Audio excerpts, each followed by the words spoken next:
Inaamo kita, Romualdez! Lumabas ka! Please, mga security guard! Please, security guard! Imbitahan niyo si Congressman Romualdez dyan sa harapan. Nananawagan ako sa ating kaibigan, Congressman Kiko Barsaga. Iniimbitahan ka namin rito. Mga kaibigan, ikaw, ang aming bagay dito ay korupsyon! Korupsyon! Korupsyon! Ikaw mo! Busina! Ako ay isang pintaya! Ganyan ang aking army! Narito ako! Sa bandang mapalasagin sa Pilipino! Busina po tayo! Busina! Isa akong sundalo! Retired General! 40 years ako! Nakipaglaban sa kalaban ng bayan! Bakit narito ako ngayon? Because inobos ang kaban ng bayan! Mga puta! Lumabas ka, Romualdez! Inaano kita ng tugtog! Ka! Putang! I'm sorry sa mga word ko! Nakakagalit ang ginagawa nyo sa ating bayan! Ginago nyo ang taong bayan! Nilapastakan yung bansang Pilipinas!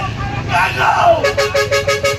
Ang busina po ang mga sumusuporta sa aming gawain na ito ay parating ang korupsyon sa Kongreso. Inubos yung kaban ng bayan! Paano na ang ating bayan? Bilyon-bilyon, trillion of pesos, ninakaw lang,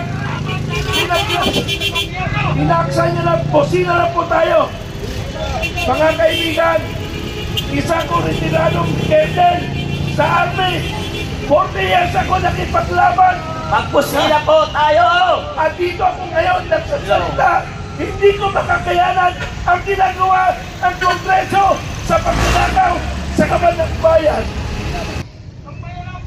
Okay, mga kababayan, 40 years ako nakikipaglaban sa kalaban ng gobyerno. Bakit ako narito? Ako ay nagmula sa Special Forces, sa Scout Ranger, lahat ay pinagdaanan kong hirap, mga kaibigan. Pero bakit ako narito? Dahil kinakailangan tulungan ko ang ating bayang Pilipinas na nilapastangan ng mga gagong mga congressman. Mga gago kayo! Narito ako ngayon. Ang tunay na laban, wala pa na sa kabundukan ang tunay na laban. Nandito sa kayanunan ang ating mga kalaban. Kalaban ng taong bayan. Inubos ang ating kaban ng bayan. Kaya narito ako. Tama yan! Ang buhaya dati, nasa tubig lang. Ngayon, ang buhaya, special, nasa opisina na. Ang buhaya dati, kumakain lang ng karnit tao. Ang buhaya ngayon, kumakain ng pera. Hindi barya, kung hindi bilyon-bilyon at trilyon-trilyon na pinapakain nila sa mga anak nila na nag-aaral sa ibang bansa. Bilang suporta po natin, bagamat hindi kayo makasuporta nito, pwede po ba kami makahingi ng mga busina sa inyo? Pabusina po! Pabusina! Pabusina! Busina! Busina! Busina! Busina! Busina! Busina! Walang tingin na busina! Busina! Para marinig po tayo ng mga magnanakaw! Busina! Hoy, Romualdez! Hindi mo ba narinig itong mga tao ito? Ibig sabihin yan, ayaw niya sa'yo! Bumaba ka na dyan! Tama na ang pagnanakaw ninyo! Yan! Si Congressman naman tinautak hipon! Alam kong nandyan ka sa loob! Ngayon po, lumangoy ka na ng patras! Huwag pa abante! Utak hipon kang Bakit ko sinabi utak hipon si Congressman Abante at ibang mga congressman? Kasi ang utak hipon naghalo ang tahi at utak na hindi kaya nang pakiwalayin ang tama't mali gaya ng mga kongresista na nakaupo ngayon na mga buhaya. Partner naman, paano may utak? Hindi naman binoto ng tao, appointed son of Comelec! Tama! Yan ang nakakahiya dyan. Wala na nga naniniwala sa kadistrito mo, hindi ka na nga binoto, may makapal ka pa ng mukha na magsilbi-silbi dito sa taong bayan? Mr. Chair, ang baha nandito, pero iniiba niya ang usapan, ang investigasyon sa... Huwag mong sabihin yan, i-content kita. Mr. Chair, I recant my statement. Alam nyo, eto, siguro marunong magbasa ang Pilipino.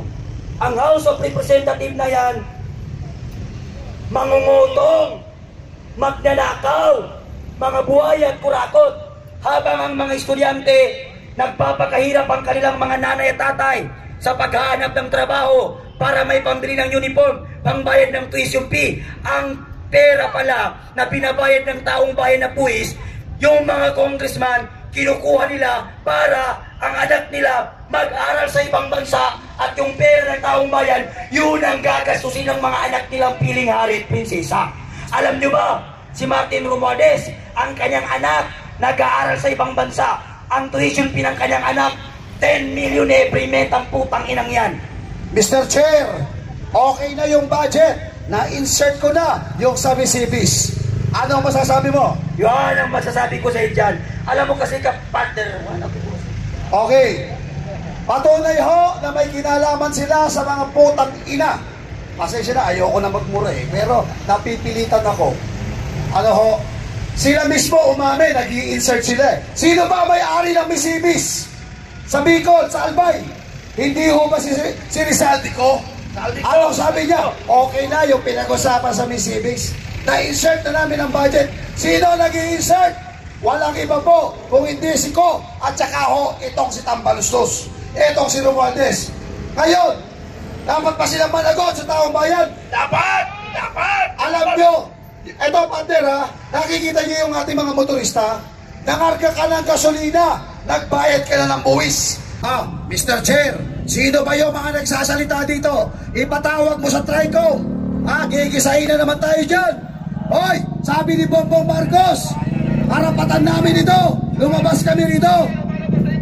Busina tayo. Buhaya, may palabas na buhaya.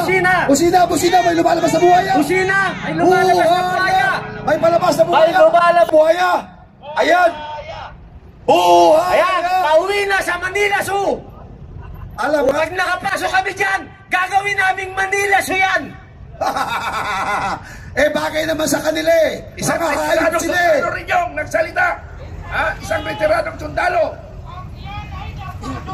Makapasok lang kami dyan, gagawin naming Manila Zoo yan. Mukhang hayop naman talaga sila eh. Sa Manila Zoo, may buhaya. Gagawin namin crocodile farm ang Kongreso. Crocodile farm, gagawin natin yan. Okay, Pasok natin. sabay-sabay. Martin magnanakaw. Okay. Martin magnanakaw. Martin magnanakaw. Magnanakaw si Martin. Repeat. Martin magnanakaw. Martin magnanakaw. Martin magnanakaw. Magnanakaw si Martin Romualdez. Sir, bakit nga po ba tayo nandito? Bakit wala tayo sa ibang lugar? Kasi nandito yung magnanakaw, yung crocodile. Ito nag-ubos ang kaban ng bayan eh. Kaya may lumalabas na naman ang buhaya. Nananawagan kami now. Sana marinig, Congressman Kiko Barsaga, bumaba ka rito. Congressman Kiko Barsaga, Panawagan kampi namin. ng taong bayan.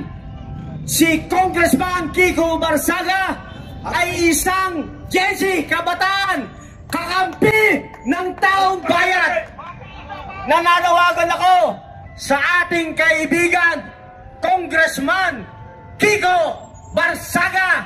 Iniimbitahan ka namin rito para sabay-sabay natin, magkasama tayong mumurahin natin si Martin Romualdez. Isa pa, Martin magnanakaw. Martin magnanakaw. May lumabas magnanakaw. May lumabas Magnanakaw si Martin. Tuloy yung mga lahat ng lumalabas sa Kongreso nadadamay. Lahat ng lumalabas sa Kongreso nadadamay magnanakaw. Oy, mga security guard, kaway-kaway lang dyan kung hindi kayo magnanakaw. Huwag niyong protektahan yung mga magnanakaw. security guard, huwag niyong kampihan ang magnanakaw. Inubos ang kaban ng bayan. Baka kayo, wala nang isasweldo sa inyo, mga busina. Busina po tayo bilang pagsuporta. Sawa na kayo sa korupsyon. Pag-busina naman po tayo. Busina! Palakas po ng busina! Busina! May lalabas! Busina! Busina! Busina po tayo! Busina sa mga magnanakaw! Magnanakaw! Busina! Suporta! Busina! Magnanakaw! Busina kayo! Kung kakampi kayo ng kwan, Busina! against kayo sa korupsyon, busina! Kayo! Walang politika ito! Walang politika! Busina! Busina! Busina! Busina! Busina! Busina! Busina! Busina! Para sa magnanakaw ang Kongreso. Ayan! Inubos ang kaban ng bayan. May buhaya na namang lumabas. Naka-brown yung kotse ng buhaya na lumabas, oh. Busina kung galit kayo sa korupsyon. Busina kung galit kayo sa korupsyon. Ang aming pinaglalaban, ayaw namin maubos ang kaban ng bayan. Inuubos si Romualdez, tarantadong Romualdez na yan. Hinahamon kita ng suntukan, hinahamon kita sa harap ng gate. Kung lumabas ka, unyeta ka. Hinahamon kita, Romualdez, lumabas ka. Please, mga security guard, please, security guard, imbitahan niyo si Congressman Romualdez dyan sa harapan. Pupuntahan ko sa dyan. Yan na. Ayan Baka ayun na. Ayun na. Hinatid na ang burakot. Asa na? Asa na si Romualdez? Ayun, oh. Asa na? Ayun. Hala, tumago eh. Takot na sa kanyang anino. Gakot siya.